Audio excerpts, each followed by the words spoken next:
Hello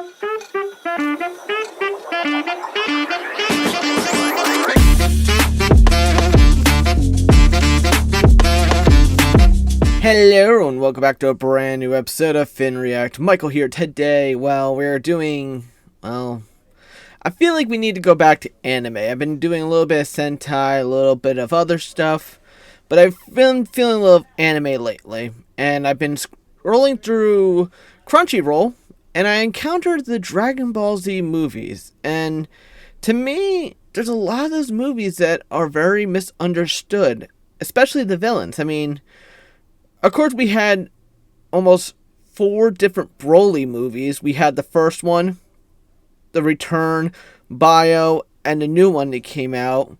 Cooler had 2, and some of the others only had 1.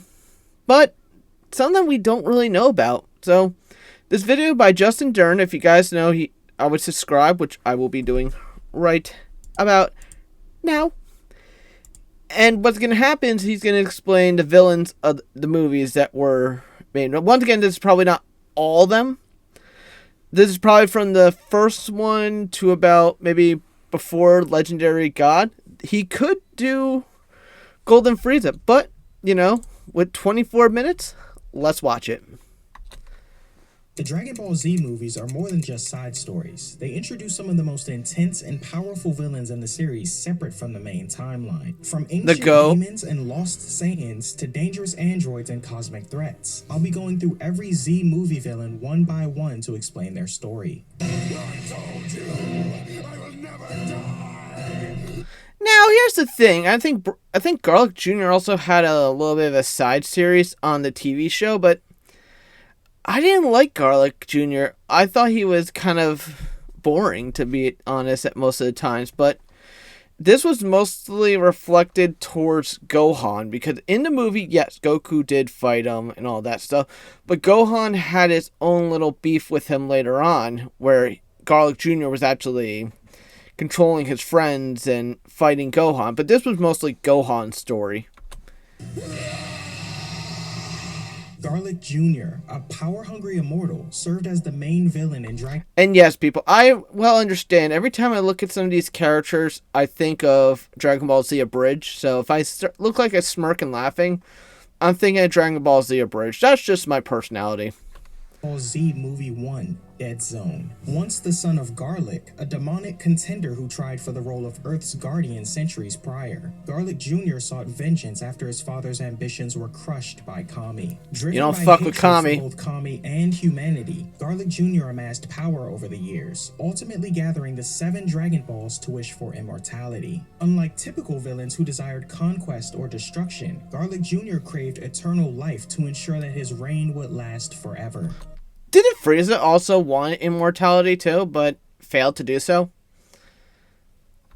Wish granted, he opened the Dead Zone, a dark vortex capable of trapping enemies in an eternal void. Garlic Jr. captured Goku's infant son, Gohan, and big mistake number 1. The Z Fighters and assert his power. However, his arrogance proved to be his downfall. Goku, Piccolo, and Kami confronted him directly in a climactic battle. Don't forget Krillin. Krillin was also in the movie. He says Z Fighters.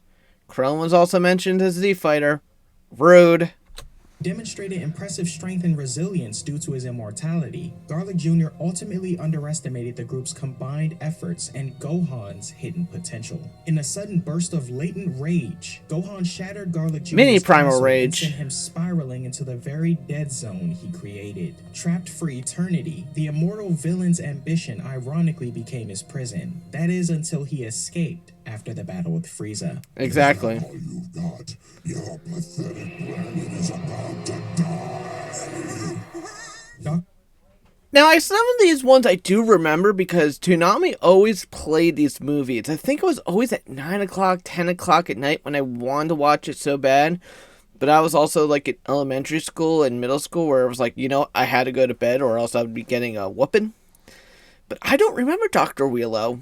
I really honestly don't remember him at all.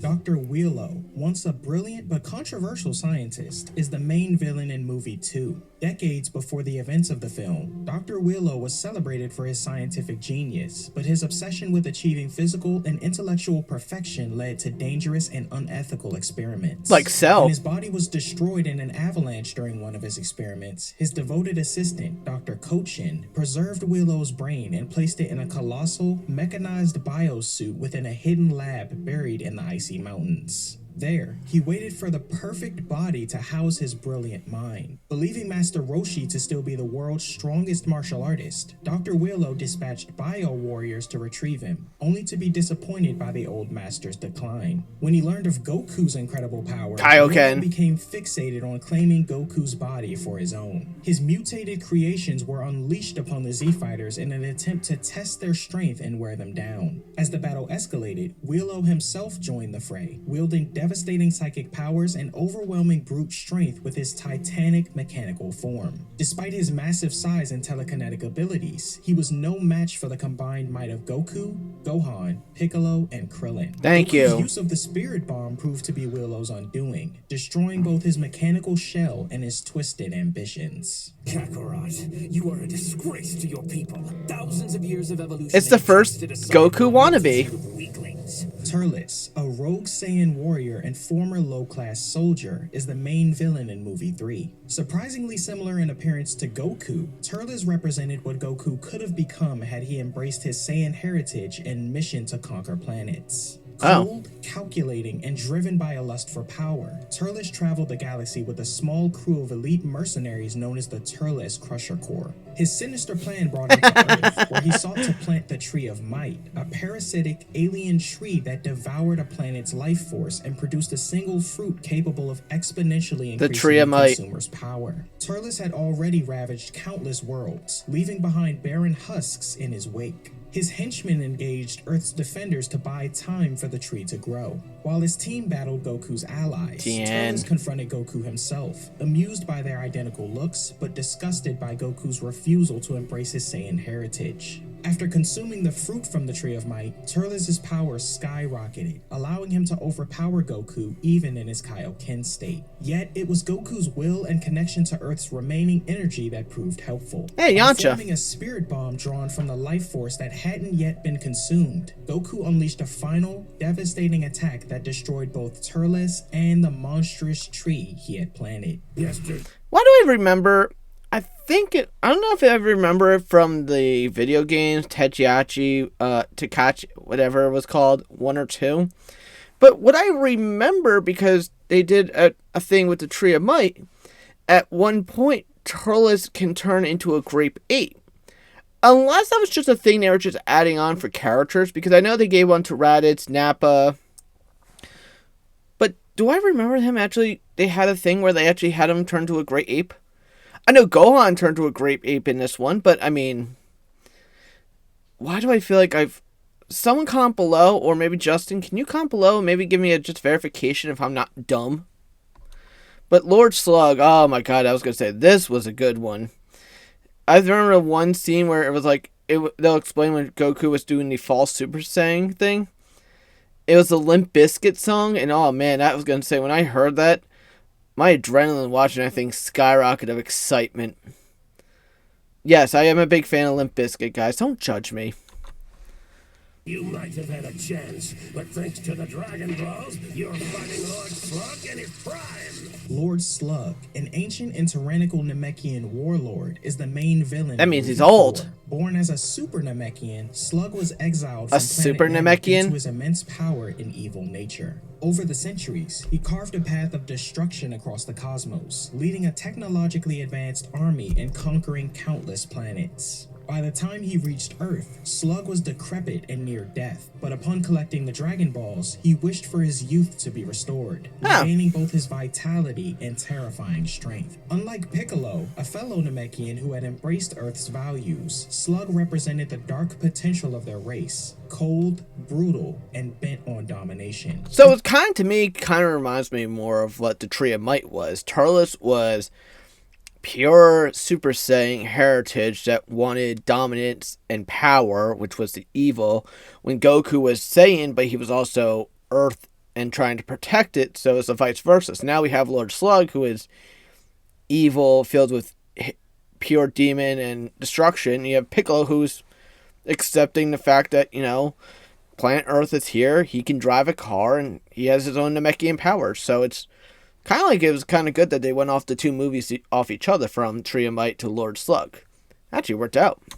Elite squad of henchmen served him with loyalty and cruelty. Once on I'm thinking Earth, of Dragon Ball Z Slug Abridged. deployed his forces to terrorize cities and terraform the planet into a new base of operations by manipulating Earth's climate, plunging it into an unnatural, frozen darkness. Slug quickly proved his superiority by defeating Goku and his allies with ease. But during battle, despite Slug's transformation into a giant form post his fight with Goku as a false Super Saiyan, Piccolo realized the truth about Slug's origins and relied on Gohan for help. Upon discovering Slug's weakness to high-pitched frequencies, an inherent trait of all Namekians, Gohan used his whistling to weaken the tyrant. Goku used a spirit bomb formed from the last reserves of Earth's energy to obliterate Slug, ending his terror among the cosmos.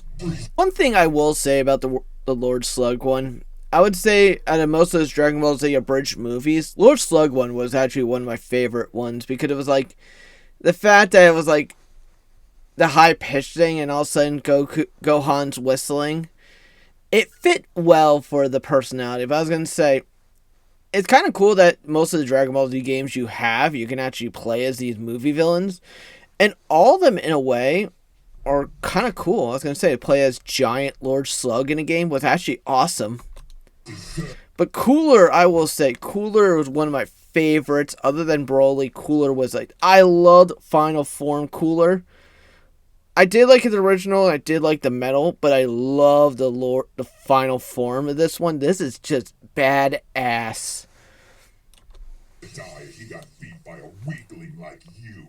I am the supreme master of God, this that's so universe. awesome. Cooler, the older brother of Frieza, is the main villain in movie 5. Unlike his impulsive and arrogant younger brother, Frieza Cooler was colder, more calculating, and possessed a ruthless strategic mind. Though he once witnessed Goku's Saiyan space pod escape the destruction of planet Vegeta, he chose not to interfere, seeing the mission as Frieza's responsibility. Years later, when he learned of Frieza's death at the hands of a Saiyan on Earth, Cooler's pride and sense of superiority compelled him to confront the warrior who had embarrassed his bloodline.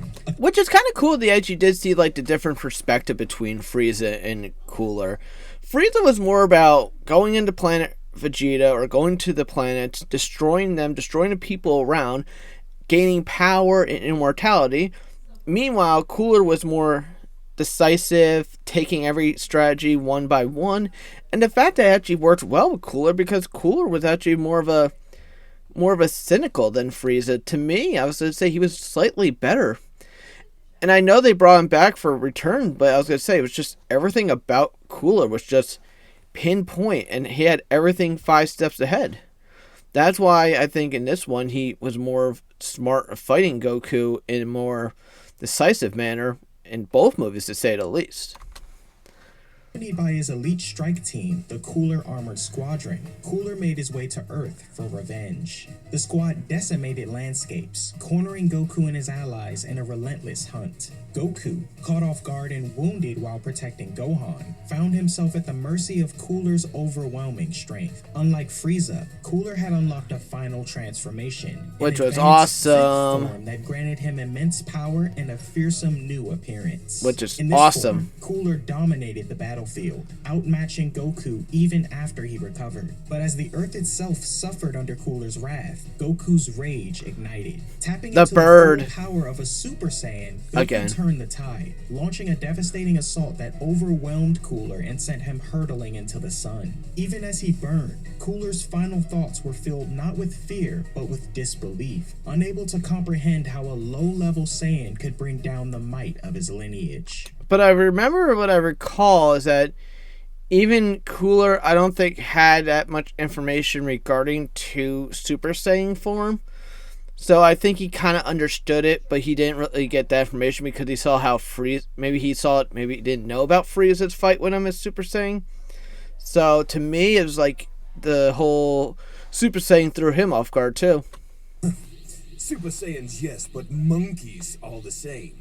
Monkeys! You're still all show and no substance. Metal Cooler, the reborn and mechanized form of Cooler, is the main villain in movie 6. After his defeat at the hands of Super Saiyan Goku and his presumed death in the sun, Cooler's remains were discovered by the sentient, planet-sized machine known as the Big Getty Star, a living, cybernetic intelligence that roamed the galaxy assimilating technology and organic matter. Merging with the core of this colossal entity, Cooler was revived as a cybernetic being, his consciousness Which was fused with dope. the star's systems. No longer bound by biology, he gained the ability to replicate his mechanical body indefinitely, creating endless copies of himself to serve as extensions of his will. Wouldn't imagine to see how it looked like if he did the final form as Metal. That would have been even awesomer. I know that's not a word, but still, that would have been way awesome than the first form of it. Driven by both revenge and the Big Getty Star's programming to consume and control, Metal Cooler set his sights on New Namek, intending to drain the planet's Namek energy doesn't and catch a use its break life nowadays force with to sustain the Frieza and star's Cooler. expansion. Goku and Vegeta arrive to confront this threat, only to be overwhelmed by Metal Cooler's enhanced strength and relentless assault. In his metallic form, Cooler possessed increased durability, regeneration, and adaptability. Each time he was damaged, his body self-repaired instantly, forcing the Saiyan duo to escalate their power again and again. Even after Goku and Vegeta managed to destroy a single Metal Cooler in a hard-fought There were battle, plenty they more. were horrified to see hundreds more emerge from the canyons, revealing that the true villain was not a single entity, but a legion. Captured and restrained within the Big Getty Star, they learned that Cooler's mind had been replicated and linked to the main computer, enabling him to mass-produce endless bodies. In a final act of resistance, the two Saiyans used a combined energy overload to sabotage the star's systems from within, causing a chain reaction that destroyed both the Big Getty Star and every iteration of Metal Cooler. Boss, segregation, hatred. Is that what you've done with your free will, boy? Don't you lecture me with your $30 haircut. Goku dies. Android You know when it's so bad that the abridged series so nailed on this fucking game. Oh my god, I was too much thinking about the Dragon Ball Z Android 13 movie that they did. Why is this so pinpoint on? This is terrible yet entertaining. I love it. A deadly remnant of Dr. Gero's legacy is the main villain in movie 7. Even after Dr. Gero's death at the hands of his own creations, his supercomputer continued operating deep beneath the earth. That's what I was thinking before with Dr. Wheeler. I'm like, there's another movie that kind of has that same resemblance, and Android 13 was actually what I was thinking of. Because of the fact that Android 13, Dr. Gero's body was programmed into the computer to send out these new androids, I was like, why does this movie sound so familiar? Kind of worked out that they worked both ways. Executing his final directive, destroy Goku at all costs. Well, that didn't work with the first 4 androids that they had. The computer's continued work resulted in the activation of 3 new androids, 13, 14, and 15, each designed to assess, track, and eliminate Goku using advanced combat algorithms and overwhelming force. Androids 14 and 15 struck first, attacking Goku in the middle of a crowded shopping district and forcing the Z-Fighters, including future Trunks and Vegeta, into an immediate confrontation. Would it be kind of cool if, I was thinking about it more because I think 17 and 16, would it be more cool if they actually made an appearance in this movie and actually fought with Goku against them? To me, that would have been really kind of interesting, but maybe that wasn't the subplot. It was just new androids, kill Goku, didn't work. The trio of Saiyans managed to hold their own, but the true threat emerged when Android 13 arrived on the scene. Calm, composed, and lethal, with a southern accent and unwavering focus on his target. My truck! After Vegeta and Trunks successfully destroyed Androids 14 and 15, the fight took a dark turn. Android 13 absorbed their remains, triggering a transformation into Super Android 13. Turned a huge, blue. blue-skinned monster with a dramatic spike in power and aggression. In And this Vegeta's form, haircut. 13's intelligence became secondary to his programming, driven by pure instinct to kill Goku. He easily overpowered the Z-Fighters, brushing off their coordinated attacks and punishing them with devastating energy in the blasts dick. and brute force. Despite their Super Saiyan transformations, Goku and his allies were pushed to their limits. In a desperate attempt, Goku created Another a spirit bomb. gathering energy from the planet. Holding the attack in base form, he absorbed the energy into his Super Saiyan state, allowing him to unleash a single, powerful strike. The blow obliterated Super Android 13 and shut down Dr. Gero's computer for good. It's kind of cool they would make the form kind of work if it was like a Spirit Bomb Dragon Fist kind of combo, because I think I remember in Budokai 3, one of the moves when you turn to SS4 Goku was Super Dragon Fist, where it was like you do the whole build up and it was like Spirit Bomb's faming, and has all of a sudden his fist gets all in and the golden dragon comes. That would have been kind of cool if they did that earlier. Just let me kill you all before. Broly, the G. I will say I would put Broly as the all-time greatest movie villain. I won't say, I don't know if Lord Beerus would be in that combo of one of the greatest. I definitely would say if I had to choose 3, I would choose Broly, Cooler, and if I had to go with the new ones, I would go with Lord Beerus. Golden Frieza, I did, honestly, truth be told, I haven't really watched the full movie, so I'm a little behind. I need to watch that.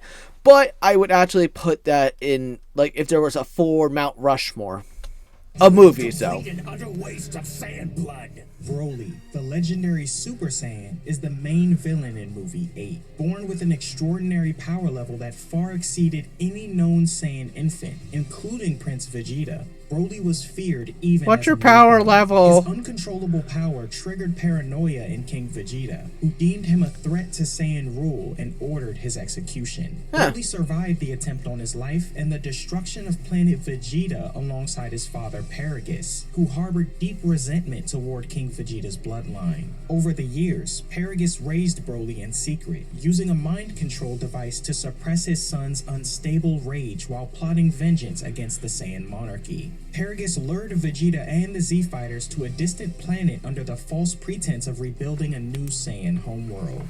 Once there, the trap was sprung. Broly, seemingly calm and quiet at first, began to unravel as his suppressed fury surfaced, triggered by Goku's voice. He just wanted to know what his power level was. The mind control device failed to contain Broly's immense power, and he transformed into the legendary Super Saiyan, a towering berserk Which is warrior fucking with a uniquely awesome. muscular frame and green aura. Yeah. In this form, Broly's strength surpassed that of all the Z-Fighters combined. He tore through Goku, Vegeta, Piccolo, future Trunks, and Gohan with sadistic Teen ease, Gohan. reveling in the destruction and Specify chaos. that one. Unlike other Saiyans, Broly didn't fight for pride or purpose. He was a force of nature, fueled purely by rage and instinct. Even Vegeta, paralyzed by the realization that Broly was the true Saiyan of legend, hesitated to fight him. The tide only turned when Goku, drawing energy from his allies, landed a desperate final punch directly to Broly's Another stomach. Dragon A Fist. concentrated blow that channeled their combined strength into a single point. Severely wounded, Broly was launched into space as the planet crumbled beneath them. It's been so long since I snapped someone's neck. Now, truth be told, I don't remember BoJack. I actually ended up watching it a couple years ago. I liked it because I think, to me, it was finally, you know, we went on these movies that we focus on Goku, Gohan. Okay, we just got done with the Cell game. Gohan's the main kind of picture that we have right now. He's still in his teen. We just got him to Super Saiyan 2. What can we do? BoJack. Now, to me, it, as much as it was they had Goku in it, Loop, I didn't mind it because, you know what, it focused more on Gohan. And I had to say, I was like, and I'll explain more why I really feel this way, that we kind of push forward after not focusing entirely on Goku after a couple movies, because this is the 9th movie. And you know what, it was like, you know what, we have to change up the thing. Goku's technically dead. So, what can we do? We still got Gohan. He's still in his teen. And he still can do what he can do with Super Saiyan 2. Let's build up from it. BoJack, a ruthless space pirate and the leader of the Galaxy Soldiers, is the main villain in movie 9. Long ago, Bojack and his crew terrorized the cosmos, conquering planets and killing all who stood in their way. Their reign of destruction was so extreme that the 4 Kai of the galaxy intervened, ultimately imprisoning Bojack beneath the surface of a distant star, sealed away for eternity. Which I was the one movie I kind of was hoping they did like a revival. It was like they did Frieza. I was itching for a BoJack revival movie. I just would love to see if they even did it now. Bring back BoJack, and then all of a sudden you already have Demon Super Saiyan 2 Gohan. Improve on that and make it an epic fight. That's all I asked for. Unfortunately, they probably can't do it because, well, the whole creators and everyone passing away and all that stuff is just hard to do at this point.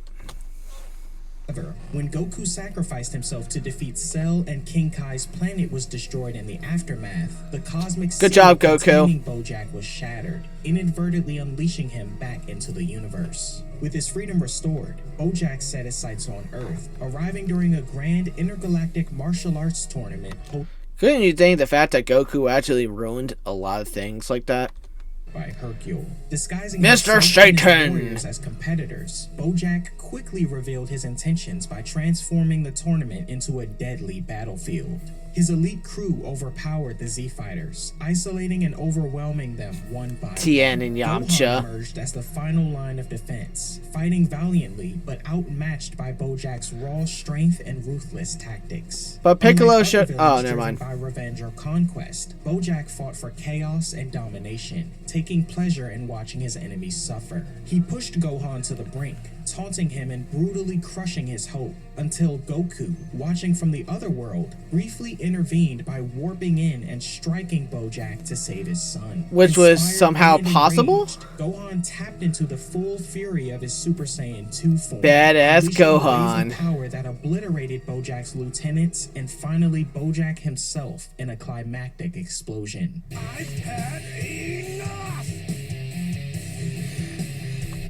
Now, if I had to put a lot of those movies in order of my favorite from the Brawlies in general, if I had to put 4, Bio Brawlies Dead Alive. That movie sucked. I will admit Bio Brawlies sucked, and I hope you guys agree with me. The new one, I'm still kind of would put between 2 and 3, tied with Broly's Return. But the first Broly movie is definitely my all-time favorite. But the Return was actually kind of interesting. The fact that, you know what, now, once again, I was saying before, now we're focusing just on now Gohan. Now we have adult Gohan, Goten, Trunks, Videl, and Krillin against Broly. Not until you lie dead at my feet.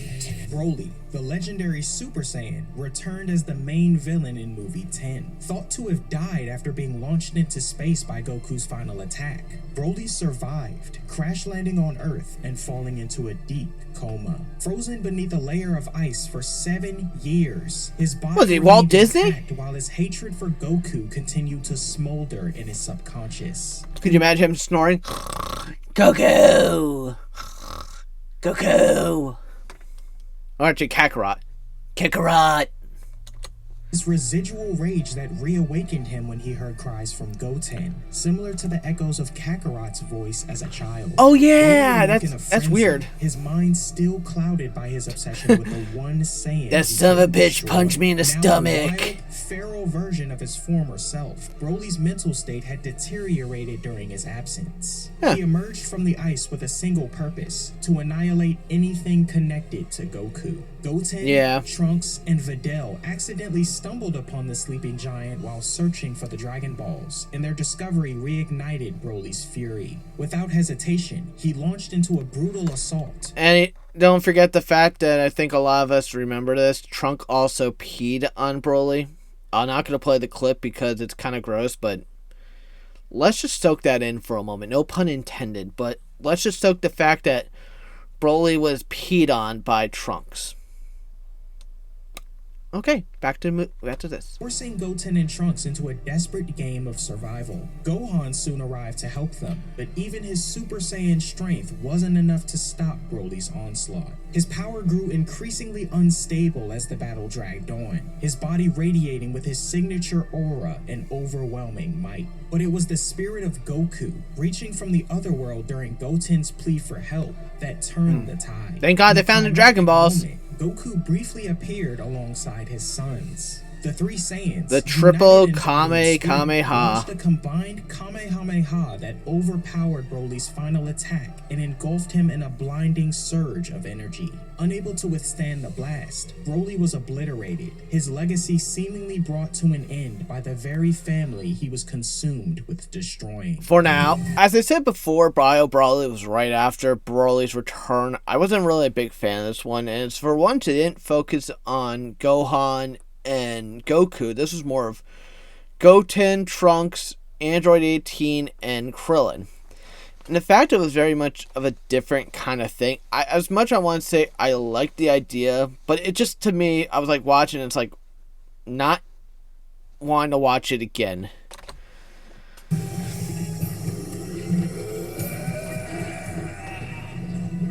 Broly, or rather his grotesque clone, resurfaced in a new form as the villain of movie 11. Though the original legendary Super Saiyan had seemingly been annihilated, remnants of his DNA were recovered by a wealthy, power-hungry bioengineer named Lord Jaguar, who financed a biotechnology lab with the aim of creating unstoppable bioweapons. Working alongside disgraced scientist Dr. Coley, they cloned Broly using genetic samples and intended to mass-produce clones of the galaxy's strongest warriors. However, the original Broly's essence proved too volatile to contain. The clone was submerged in a vat of a specialized biofluid meant to keep it stable, but a lab malfunction caused the containment to break. When the fluid made contact with the clone, it mutated Broly's body, transforming him into a deformed, oozing monstrosity, Bio Broly. Stripped of his Saiyan pride and humanity, this abomination retained the original's immense power and primal rage, though his mind had been reduced to a near animalistic state. Goten, Trunks, Android 18, and Krillin were drawn into the chaos after being invited to Jaguar's Island under false pretenses. Unprepared for the resurrection of such a powerful foe, they struggled to contain Bio Broly's violent attack. Broly's body adapted and began to spread like a virus, threatening to escape into the wider world. And destroyed everything around him. Turned the environment against him. Discovering that seawater caused the biofluid to harden into stone, they lured the creature into a massive tidal wave triggered by Goten and Trunks' combined Kamehameha. Bio Broly, roaring in defiance, was engulfed and petrified mid-attack, ending his rampage in a frozen scream. Whoever thought that Krillin would have been the hero of this movie? They actually needed to do that with him, but you know what? We're going to one of my few favorite ones. I do like Janemba. That's another one I think would have been kind of cool if they would brought back Janemba, like in a more better, like almost kind of like a bio kind of thing, but have him between Janemba and Gogeta again.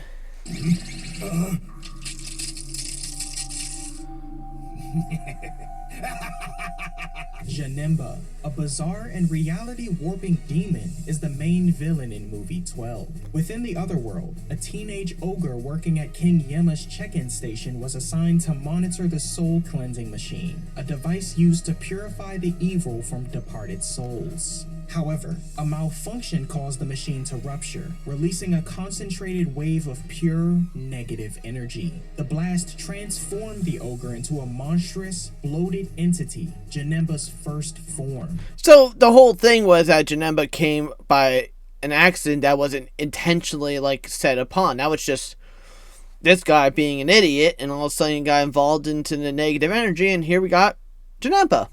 Yellow, childlike behemoth with reality-bending powers. In this state, Janemba possessed an innocent demeanor but wielded terrifying abilities. He distorted space with ease, turning the fabric of reality into a chaotic playground of cubes and portals. Goku, sent from other... Did you say cubes? Well, Continue on. Investigate, confronted the creature, and was baffled by his opponent's unpredictable, physics-defying techniques. But the true horror surfaced when Janemba was wounded. The damage caused his body to morph, transforming him into his final form. And that was the time that Goku went Super Saiyan 3, and the fact that he was more pissed off again. They said, because I remember the quote, he said, the only person that ever got into this level was Majin Buu. And that was almost, I think, Fat Buu when he went Super Saiyan 3. But the fact of the matter is cool that to see Super Saiyan 3 kind of come back, and it's like, okay, I enjoy watching Super Saiyan 3. Devilish warrior wielding a dark energy sword. In this form, Janemba's playful innocence vanished, replaced by silent bloodlust. Faster, stronger, and far more deadly, he overwhelmed Goku with brutal precision. Vegeta, recently deceased and reluctant to fight alongside his longtime rival, intervened, but both Saiyans were individually outmatched by the demon's speed, swordplay, and regeneration. Realizing that neither could win alone, Goku and Vegeta performed the fusion dance, a precise technique that, when executed flawlessly, creates a single warrior far stronger than the sum of its parts. Thus, Gogeta was born, a fusion so powerful that Janemba stood no chance. In a dazzling fury of speed and power, Gogeta dismantled Janemba and purified the evil essence that had corrupted the ogre. I couldn't really understand. Well, here's the thing, guys. I was never really good at saying this villain's name. Hero Degarn. I don't know. Let's say it in the show, but I will say I didn't get to this one as a kid growing up. I watched it. I will say the side character was more badass than people give him credit for.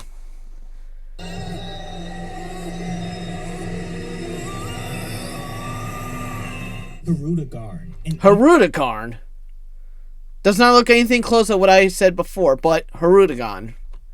Nightmarish monster of mythical proportions is the final villain in movie 13. Hirudegarn originated from a distant world, Konitz, a peaceful planet once ravaged by the creature's apocalyptic rampage. Created through dark sorcery by the wicked priest Kashvar, Hirudegarn was a two-stage demon summoned to lay waste to civilians and feed off destruction. His power was so immense that the people of Konitz were helpless until a pair of brave warriors, Tapion and his younger brother Minota, volunteered to seal the beast. Tapion, that was his name. Enchanted ocarinas and magical containment. And the fact that they had to use ocarinas, classic.